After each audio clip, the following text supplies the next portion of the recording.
الحمد لله نحمده ونستعينه ونستغفره ونؤمن به ونتوكل عليه ونعوذ بالله من شرور أنفسنا ومن سيئات أعمالنا من يهده الله فلا مضل له ومن يضلله فلا هادي له ونشهد أن لا إله إلا الله وحده لا شريك له ونشهد أن سيدنا وحبيبنا ومولانا محمدا عبده ورسوله صلى الله تبارك وتعالى عليه وعلى آله وأصحابه أجمعين وبارك وسلم تسليما كثيرا كثيرا أما بعد فأعوذ بالله من الشيطان الرجيم بسم الله الرحمن الرحيم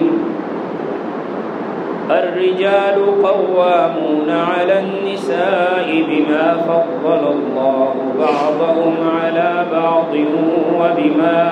أنفقوا من أموالهم فالصالحات قانتات حافظات للغيب بما حفظ الله وقال رسول الله صلى الله عليه وسلم المرأة إذا صلت خمسها وصامت شهرها وحسنت فرجها وأطاعت بعلها فلتدخل من أي أبواب الجنة شاءت وقال عليه الصلاة والسلام لو كنت آمر أحدا أن يسجد لأحد لأمرت المرأة أن تسجد لزوجها آمنت بالله صدق الله مولانا العظيم وصدق رسوله النبي الكريم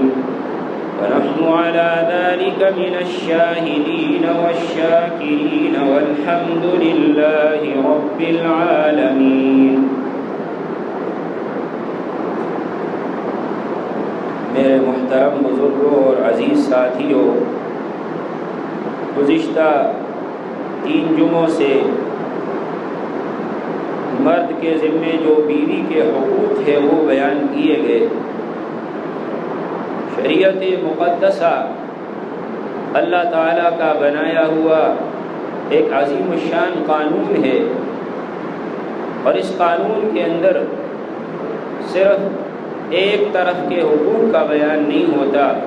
بلکہ دونوں طرف کے انسانوں کے حقوق کی ضمانت اور حفاظت کا اہتمام کیا گیا ہے. اس لیے جس طریقے سے عورتوں کے مردوں کے ذمے حقوق ہیں، اسی طریقے سے شوہر کے بیوی کے ذمے حقوق بیان کیے گئے ہیں. اور قرآن کریم میں اللہ تبارک و تعالی نے یہ بات واضح الفاظ میں فرمائی ہے، فرمایا وَلَهُنَّ مِثْلُ الَّذِي عَلَيْهِنَّ بِالْمَعْرُوفِ، کہ عورتوں کو شوہروں کے ذمے ایسے ہی حقوق ہیں کہ جیسے کہ شوہروں کے حقوق ہیں بیویوں کے ذمے. تو دونوں طرف سے اللہ نے حقوق رکھے ہیں. البتہ آگے فرمایا وَلِلرِّجَالِ عَلَيْهِنَّ دَرَجَةٌ، کہ مردوں کو عورتوں پر ایک درجہ فوقیت اور فضیلت حاصل ہے. ہمارے ہاں جب کوئی عورتوں کے حقوق کو معلوم کرنے کے لیے تحقیق اور سرچ کرنے لگ جاتا ہے تو وہ انسانی حقوق کے جو علم بردار ادارے ہیں جیسے ریڈ کراس ہے یا اس طرح کے ادارے، ان کی تصنیفات اور کتابوں میں ریسرچ کرنے کی کوشش کرتے ہیں. حالانکہ مرد کا عورت پر کیا حق ہے، عورت کا مرد پر کیا حق ہے، یہ وہی صحیح طریقے سے بتا سکتا ہے کہ جس نے مرد کو صلاحیتیں عطا فرمائی ہیں اور عورت کو کچھ صلاحیتیں عطا فرمائی ہیں. یعنی مرد کا خالق اللہ رب العالمین ہے، عورت کا خالق بھی اللہ رب العالمین ہے، اور جو خالق ہے اسی کو سب سے زیادہ معلوم ہے کہ میری مخلوق میں کون کس درجے کا ہے اور کس کا کس کے ذمے کتنا حق بنتا ہے. دوسری بات یہ ہے کہ ہمارے ہاں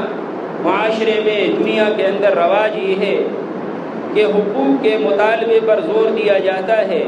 اس کے لیے بڑی بڑی انجمنیں اور بڑے بڑے ادارے قائم کیے جاتے ہیں، انجمن تحفظ حقوق نسواں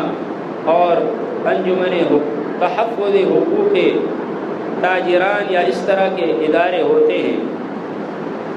لیکن شریعت کا مزاج یہ ہے کہ اللہ اور اللہ کے رسول صلی اللہ علیہ وسلم نے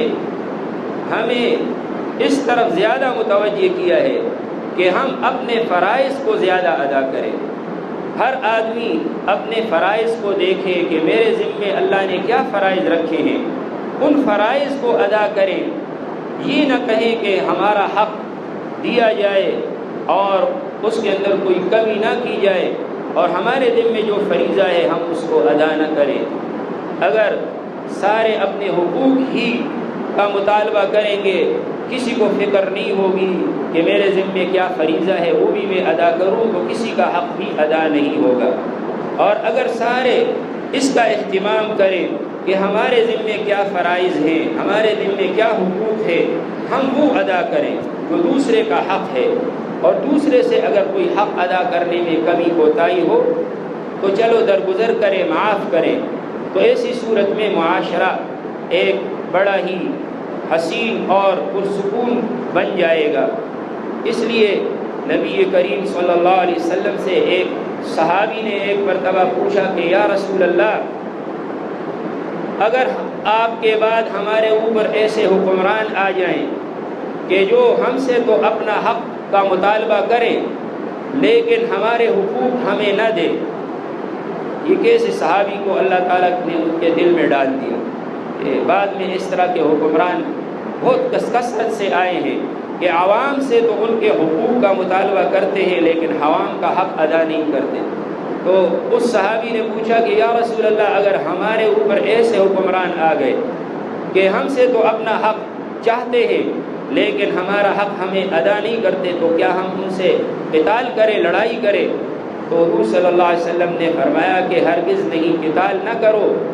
ان کے ذمے وہی ذمہ داریاں ہیں جو ان پر ڈالی گئی ہیں، اور اللہ ان سے ان کا سوال کریں گے، مواخذہ کریں گے، اور تمہارے اوپر وہ ذمہ داریاں ہیں جو تم پر ڈالی گئی ہیں. لہذا تم اپنے حقوق ادا کرو، یعنی اپنی طرف سے جو بادشاہ کا حق ہے اور بادشاہ کا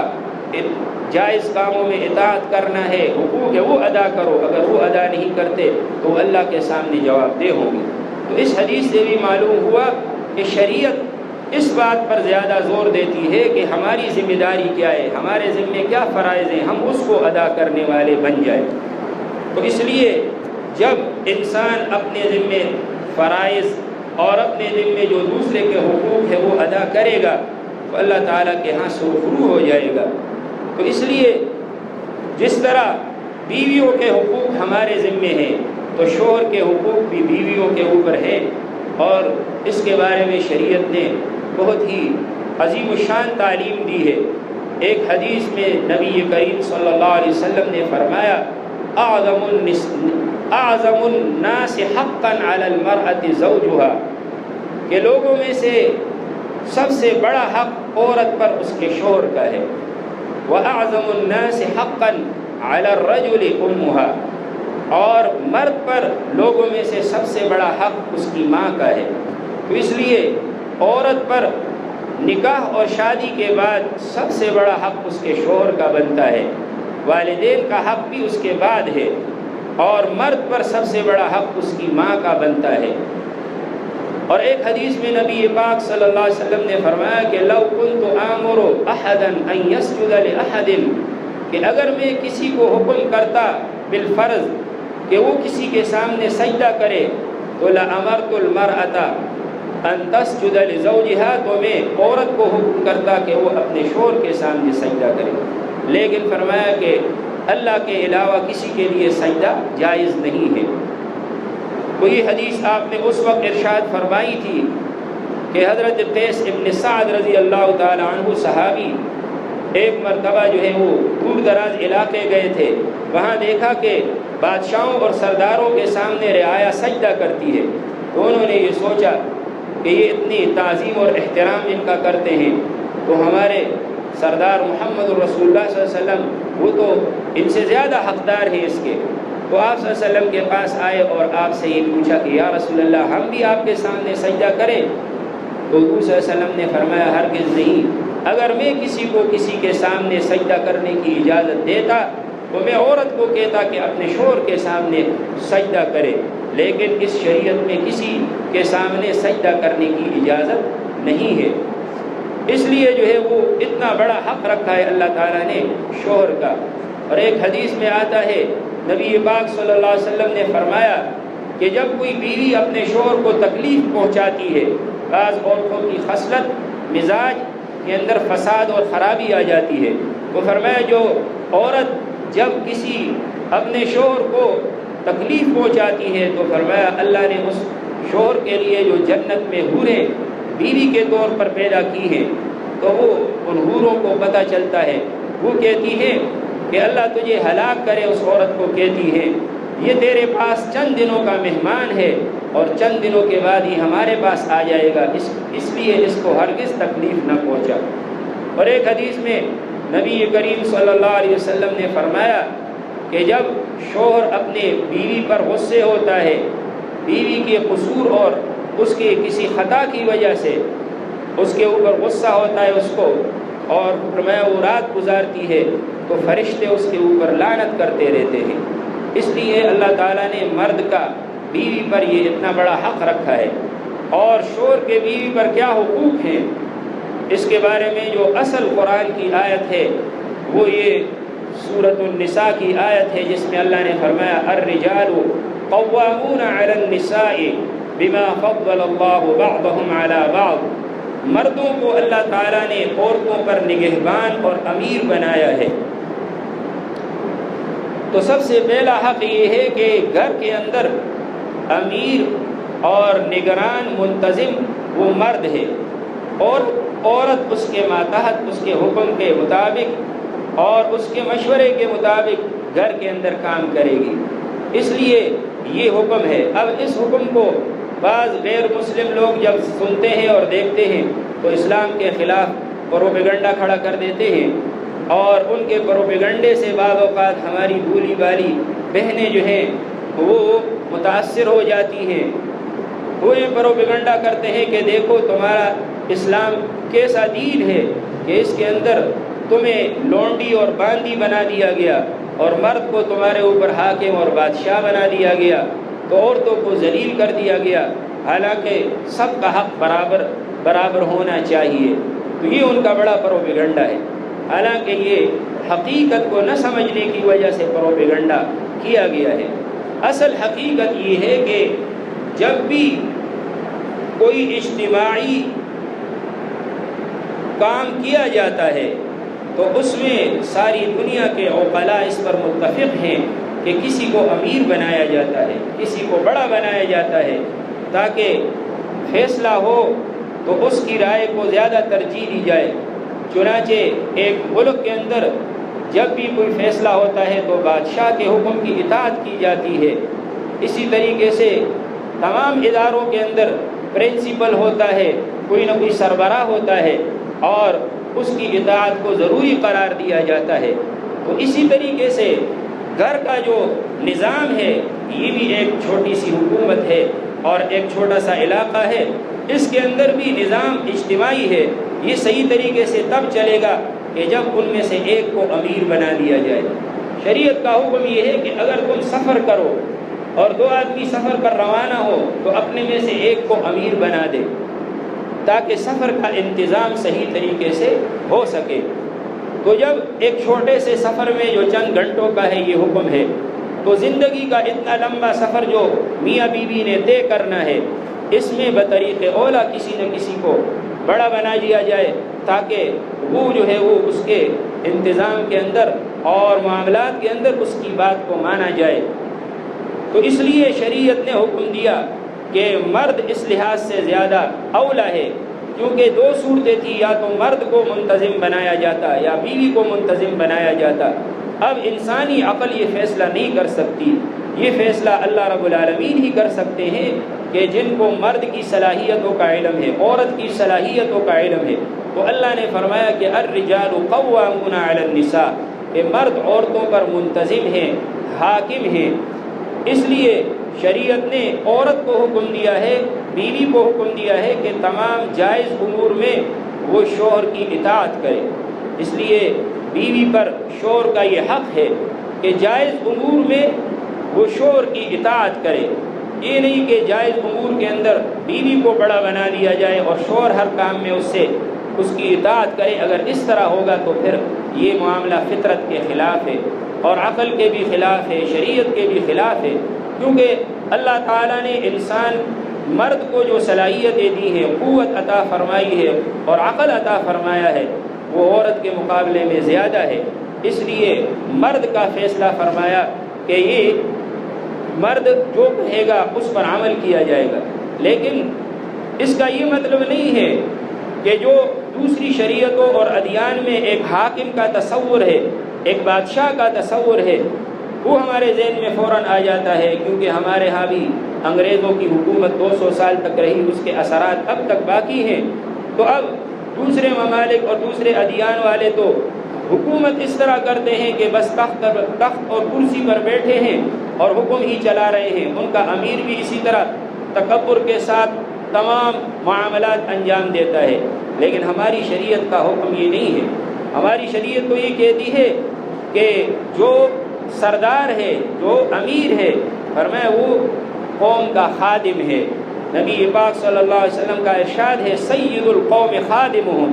کہ جو قوم کا سردار ہوتا ہے وہ ان کا خادم ہوتا ہے۔ لہذا مرد اگر امیر ہے تو مطلب یہ ہے کہ امیر تو ہے لیکن اس کے ذمہ خدمت ہے، یہ نہیں ہے کہ بیٹھ جائے اور حکم چلائے۔ پھر یہ ہے کہ اگر اس کا حکم شریعت کے خلاف ہوگا تو عورت پر اس کی اطاعت ضروری نہیں ہے۔ اگر مرد عورت کو کہے کہ تو بے پردگی کے ساتھ باہر نکل تو اس کے لیے اس حکم کو مارنا ہرگز جائز نہیں ہے۔ اگر کسی شریعت کے خلاف کام کا حکم کرے تو اس کے لیے ہرگز جائز نہیں ہے کہ اس کی اطاعت کرے، کیونکہ اللہ کی اطاعت فوقیت رکھتی ہے۔ تو بہرحال یہ پہلا حق ہے جو اللہ نے رکھا ہے کہ الرجال قوامون علی النساء، کہ مردوں کو عورتوں پر حاکم بنا دیا گیا، لیکن مردوں کو حکم دیا گیا کہ وہ عورت کے ساتھ گھر کا نظام چلانے میں مشورہ ضرور کرے۔ اس لیے اللہ تعالیٰ نے قرآن میں فرمایا کہ جب بچہ چھوٹا ہوتا ہے تو اس کو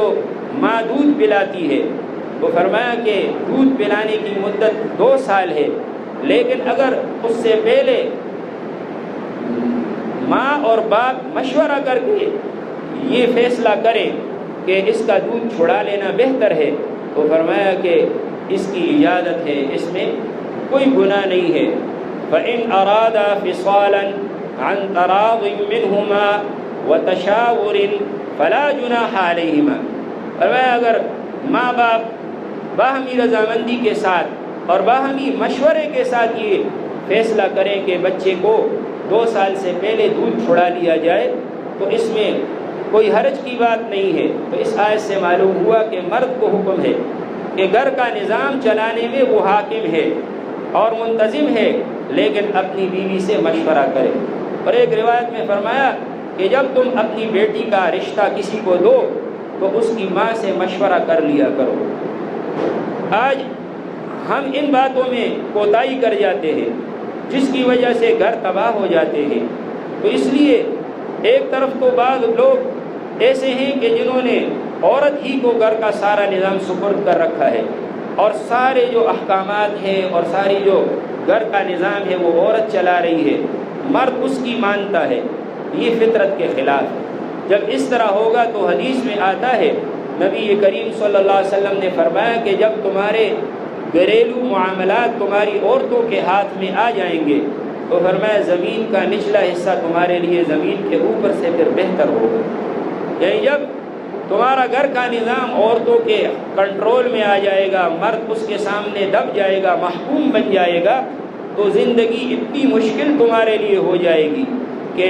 مرنے کے بعد قبر میں جو سکون ہے وہ اس سے بہتر ہوگا. زندگی پریشان کن تمہارے لیے ہو جائے گی. اسی طرح اس حدیث میں ایک اور جملہ بھی فرمایا کہ جب تمہارے مالدار کنجوس ہو جائیں گے اور تمہارے معاملات عورتوں کے پاس آ جائیں گے تو اس وقت پھر تمہارے لیے قبر زندگی سے بہتر ہو جائے گی. تو اس لیے جو اصل نگرانی، انتظام اور نگہبانی ہے وہ تو اللہ نے مرد کو دیا ہے. عورت اس کا حکم مانے لیکن عورت کو عزت دے، اس کے ساتھ محبت کے ساتھ رہے اور اس کے ساتھ مشورہ کرے گھریلو معاملات کے اندر، اور مشورے کے بعد پھر فیصلہ وہی ہوگا کہ جو مرد کہے گا. اگر اپنی اولاد کا رشتہ کرنا ہے تو بعض اوقات اس میں میاں بیوی کے اندر اختلاف ہو جاتا ہے. بیوی کہتی ہے کہ میرے رشتہ داروں میں رشتہ ہو، شوہر کہتا ہے میرے رشتہ داروں کے اندر رشتہ کیا جائے. اب اس اختلاف میں کس کے قول کو ترجیح دی جائے؟ تو اللہ کا حکم یہ ہے کہ ترجیح باپ کے قول کو دی جائے کہ وہ اپنی اولاد کی رضامندی سن کر اور ان سے بھی رضامندی حاصل کر کے ان کا رشتہ وہاں کرے جہاں باپ مصلحت سمجھتا ہے، کیونکہ باپ کو مصلحت زیادہ معلوم ہوتی ہے اور وہ ولی اور متولی ہے. اسی طریقے سے گھریلو اور معاملات میں بھی حکم ہے. تو اس لیے یہ بنیادی اصول ہے کہ مرد کو اللہ سبحانہ و تعالیٰ نے عورت پر حاکم بنایا ہے، اور اس کی دو وجہ اللہ تعالیٰ نے قرآن پاک میں بیان فرمائی. ایک وجہ تو یہ ہے کہ بما فضل اللہ بعضهم علی بعض، کیونکہ اللہ نے بعض کو بعض پر فضیلت دی ہے. یعنی مطلب یہ ہے کہ اللہ خالق ہے، مالک ہے، وہ جس چیز کو چاہے فضیلت دے. اللہ تعالیٰ پر کوئی اعتراض نہیں کر سکتا، اس کی مرضی ہے، اس کی حکمت کا تقاضا ہے. کائنات میں اللہ تعالیٰ نے روئے زمین میں مسجد حرام کو سب سے فوقیت دی، مسجد نبوی کو افضل قرار دیا، مسجد اقصیٰ کو افضل قرار دیا. تو اب ہم کون ہیں کہ ہم اللہ پر اعتراض کریں کہ کیوں اس طرح کیا؟ دنوں کے اندر اللہ نے جمعے کے دن کو فضیلت دی، مہینوں میں رمضان کے مہینے کو فضیلت دی، انسانوں میں اللہ تعالیٰ نے فضیلت انبیاء کو دی، اور انبیاء میں اللہ تعالیٰ نے خاتم النبیین اور امام الانبیاء محمد رسول اللہ صلی اللہ علیہ وسلم کو فضیلت دی. تو تلک الرسل فضلنا بعضهم علی بعض، اللہ نے فرمایا ان رسولوں میں سے بھی بعض کو بعض پر ہم نے فضیلت دی. تو اسی طرح اللہ نے مردوں کو ایک گنا فضیلت دی ہے عورتوں پر. تو ایک اس لیے اللہ نے فرمایا میں نے نگران بنا دیا مرد کو عورت پر، یہ اللہ کا حکم ہے. دوسری وجہ یہ ہے وَبِمَا أَنفَقُوا مِنْ أَمْوَالِهِمْ، اور اس لیے بھی کہ مرد اپنا مال خرچ کرتا ہے. یعنی اللہ نے عورت کا خرچہ شوہر پر ڈال دیا کہ وہ اس کا خرچہ برداشت کرے گا. تو اس لیے بھی ایک فضیلت اللہ تعالیٰ نے اس کو عطا فرمائی ہے. تو بہرحال یہ ایک حق ہے کہ عورت پر لازم اور ضروری ہے کہ اپنے شوہر کی جو ہے وہ اطاعت کرے جائز احکام میں، جائز امور کے اندر. دوسرا حق اللہ تعالیٰ نے قرآن میں یہاں بیان فرمایا کہ فالصالحات قانتات حافظات للغیب بما حفظ اللہ. بس نیک عورتیں وہ ہیں قانتات جو اپنی شوہر کی فرما بردار ہیں، حافظات للغیب، اور جب شوہر موجود نہ ہو، غائب ہو، کہیں گیا ہو، تو اس کی غیر موجودگی میں بھی حفاظت کرنے والی ہے. کس چیز کی حفاظت کرنے والی ہے اس کا ذکر نہیں ہے قرآن کی آیت میں، لیکن مراد یہ ہے جیسے رسول اللہ صلی اللہ علیہ وسلم نے فرمایا کہ وہ اپنے جان کی بھی، اپنی عزت و آبرو کی بھی حفاظت کرے، اور شوہر کے گھر اور اس کے مال کی حفاظت کرے. تو یہ دوسرا حق ہے شوہر کا کہ جب شوہر موجود نہ ہو تو جس طرح شوہر کی موجودگی میں عورت اپنی عصمت اور عزت کی حفاظت کرتی ہے، شوہر غائب ہو جائے تو اس وقت بھی اسی طرح اپنی عصمت اور عزت کی حفاظت کرے. اور دوسرا یہ ہے کہ شوہر کے مال کی بھی حفاظت کرے، شوہر کا مال ایسی جگہ خرچ نہ کرے جہاں اس کی اجازت نہ ہو، اور شوہر کے گھر کی بسترے کی حفاظت کرے. ایک حدیث میں نبی پاک صلی اللہ علیہ وسلم نے فرمایا المرأۃ اذا صلت خمسہا، کہ عورت جب پانچ وقت کی نمازیں پڑھتی ہے وصامت شہرہا اور اپنے مہینے یعنی رمضان کے مہینے کے روزے رکھے، وأطاعت بعلہا اور اپنے شوہر کی اطاعت کرے، وأحسنت فرجہا اور اپنی شرمگاہ کی حفاظت کرے۔ تو جب یہ 4 کام عورت کرے تو اللہ نے رسول اللہ صلی اللہ علیہ وسلم نے فرمایا فَلْتَدْخُلْ مِنْ أَيِّ أَبْوَابِ الْجَنَّةِ شَاءَتْ، تو اب اس کو جنت کے دروازوں میں سے اختیار دیا جائے گا کہ اس کی مرضی ہے جس دروازے سے چاہے وہ داخل ہو جائے، لیکن 4 ذمہ داریاں پوری کرے، نماز 5 وقتہ ادا کرے، رمضان کے روزے رکھے اور اپنے عزت و عصمت کی حفاظت کرے، اور چوتھا یہ ہے کہ شوہر کی اطاعت کرے، یعنی شوہر کی جائز امور کے اندر بات کو مانے، یہ نہیں کہ شوہر کی نافرمانی کرے۔ تو آج جو ہے وہ ہمارے معاشرے میں یہ شریعت کے احکام ہماری ماں اور بہنوں کو معلوم نہیں ہوتے کہ اللہ نے شوہر کو کیا مقام دیا ہے، اس لیے وہ عام طور پر شوہر کی اطاعت نہیں کرتی، حالانکہ شوہر کی اطاعت اتنی ضروری ہے کہ شوہر کا حق یہ ہے کہ اگر شوہر بیوی کو کہے کہ تو میری اجازت کے بغیر گھر سے نہیں نکلے گی، تو عورت کے لیے جائز نہیں ہے کہ وہ شوہر کی اجازت کے بغیر گھر سے نکلے، حتیٰ کہ فقہا نے فرمایا ہے کہ عورت کے لیے والدین کے گھر بھی شوہر کی اجازت کے بغیر جانا جائز نہیں ہے۔ اگر شوہر مصلحت سمجھتا ہے کہ وہ والدین کے گھر جائے گی تو وہاں اس کا دین خراب ہوگا، اس کی عزت عصمت خراب ہوگی، تو وہ منع کرنے کا حق رکھتا ہے کہ وہ اس کو نہ بھیجے، وہاں منع کر دے، اور ایسی صورت میں پھر والدین اس کے پاس ملاقات کے لیے آئیں گے، اور حکم یہ ہے کہ والدین کو ہفتے میں 1 مرتبہ ملاقات کی اجازت دینا ضروری ہے، یعنی اس سے منع کرنا جائز نہیں ہے۔ تو اتنا جو ہے شوہر اللہ تعالیٰ نے شوہر کو قانونی حق عطا فرمایا ہے، اس لیے اللہ تبارک و تعالیٰ نے فرمایا کہ نیک عورتیں وہ ہیں حافظات للغیب، کہ جو شوہر کی غیر موجودگی میں حفاظت کرتی ہیں، بما حفظ اللہ، اس لیے کہ اللہ تبارک و تعالیٰ کی توفیق کی ہوئی کہ اللہ نے اس کی حفاظت فرمائی۔ تو بما حفظ اللہ سے اشارہ ہے کہ عورت کے لیے اپنی حفاظت اور اپنے شوہر کے مال اور گھر کی حفاظت یہ آسان کام نہیں، مشکل کام ہے، لیکن اللہ تعالیٰ اس کی مدد فرماتے ہیں۔ جب اس کا ارادہ ٹھیک ہو، نیت صحیح ہو، تو اللہ سبحانہ و تعالیٰ پھر اس کی حفاظت فرماتے ہیں۔ اس لیے یہ بھی شوہر کا بیوی کے اوپر ایک بڑا حق بنتا ہے۔ حدیث میں آتا ہے نبی پاک صلی اللہ علیہ وسلم نے فرمایا کہ تمہاری عورتوں پر حق ہے، اور تمہاری عورتوں کا بھی تم پر حق ہے۔ فرمایا کہ تمہاری بیویوں پر یہ حق ہے کہ تمہاری بیوی تمہارے گھر کے اندر اس شخص کو آنے کی اجازت نہ دے جس کو تم ناپسند کرتے ہو۔ تو یہ چوتھا حق ہے کہ بیوی اس شخص کو گھر میں داخل ہونے کی اجازت نہ دے کہ جس کو شوہر پسند نہیں کرتا۔ شوہر نے منع کر دیا کہ فلاں کو گھر میں آنے کی اجازت نہیں ہے، چاہے وہ بیوی کا رشتہ دار ہی کیوں نہ ہو، تو اس کو منع کرنے کا حق ہے۔ اور دوسرا فرمایا کہ تمہارے بسترے کے اوپر بیوی اس شخص کو آنے کی اجازت نہ دے کہ جو تمہیں ناپسند ہے۔ تو حضور صلی اللہ علیہ وسلم نے یہ ارشاد فرمایا یعنی تمہارا بسترا گھر میں جو تمہاری جگہ ہے، اس جگہ پر کسی ایسے آدمی کو وہاں آنے کی اجازت نہ دے کہ جس کو شوہر پسند نہ کرے۔ تو آدمی سے مراد یہ ہے کہ اگر اس بیوی کا باپ ہو یا اس کا بھائی ہو، محرم ہو، پھر بھی اگر شوہر پسند نہیں کرتا کہ وہ میرے بستر کو استعمال کرے، یہاں سو جائے، یہاں بیٹھ جائے، تو اس کو استعمال کرنے کی اجازت نہیں ہے۔ اور اس کی ایک مثال حضرت ام حبیبہ رضی اللہ تعالی عنہا، جو ابو سفیان کی بیٹی تھی، اور ابو سفیان نبی کریم صلی اللہ علیہ وسلم کا شروع میں دشمن تھا، آخر میں تو مسلمان ہو گئے، لیکن شروع میں بڑے سخت دشمن تھے۔ اور صلح حدیبیہ جب ہو گئی تو اس کے بعد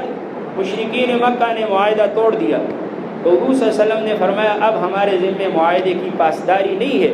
اب مکہ والوں پر حملہ کر سکتے ہیں۔ تو قافلہ آ رہا تھا شام سے مدینہ منورہ، ابو سفیان بھی اس میں تھے، مسلمانوں نے اس پر حملہ کیا۔ ابو سفیان جو ہے وہ چھپ چھپا کر مدینہ آ گیا، اسی قافلے میں وہ تھے۔ جب مدینہ آئے تو ان کو معلوم تھا کہ میری بیٹی نبی پاک صلی اللہ علیہ وسلم کے نکاح میں ہے، ام حبیبہ رضی اللہ تعالی عنہ، ان کے گھر آ گئے۔ تو انہوں نے چونکہ والد تھے، بڑا اکرام احترام اور خدمت کی، تو ابو سفیان حضور صلی اللہ علیہ وسلم کے بسترے پر بیٹھنے لگے، تو حضرت ام حبیبہ نے فوراً وہ بسترہ لپیٹ لیا۔ تو ابو سفیان نے پوچھا کہ اے میری بیٹی بتاؤ، کیا یہ بسترہ میرے لائق نہیں ہے یا میں اس بسترے کے لائق نہیں ہوں کہ آپ نے اس بسترے کو لپیٹ دیا؟ تو حضرت ام حبیبہ نے فرمایا کہ اصل بات یہ ہے کہ آپ اس بسترے کے لائق نہیں ہیں، کیونکہ یہ محمد الرسول اللہ صلی اللہ علیہ وسلم کا بسترہ ہے، اور میں ایک مشرک کو اجازت نہیں دے سکتی، جب تک میں زندہ ہوں کسی مشرک کو اجازت نہیں دے سکتی کہ وہ رسول اللہ صلی اللہ علیہ وسلم کے بسترے پر آ جائے اور اس کو استعمال کرے۔ تو یہ ہے کہ جس کا حضور صلی اللہ علیہ وسلم نے حکم دیا کہ عورت شوہر کے بسترے کی اجازت شوہر کے ایسے شخص کو نہ دے جس کو شوہر پسند نہیں کرتا۔ تو یہ بھی ایک مرد کا حق ہے اور شوہر کا بیوی کے ذمہ حق ہے۔ تو بہرحال یہ حقوق آگے بھی بیان ہوں گے انشاءاللہ۔ اللہ سبحانہ و تعالی ہمیں ان حقوق کو سمجھنے کی توفیق عطا فرمائے، اور یہ ہم اپنی بیویوں، بچوں اور عورتوں کو بھی بتائیں تاکہ اللہ تعالی ہمارے گھرانوں کو پرسکون گھرانہ بنائے۔ وآخر دعوانا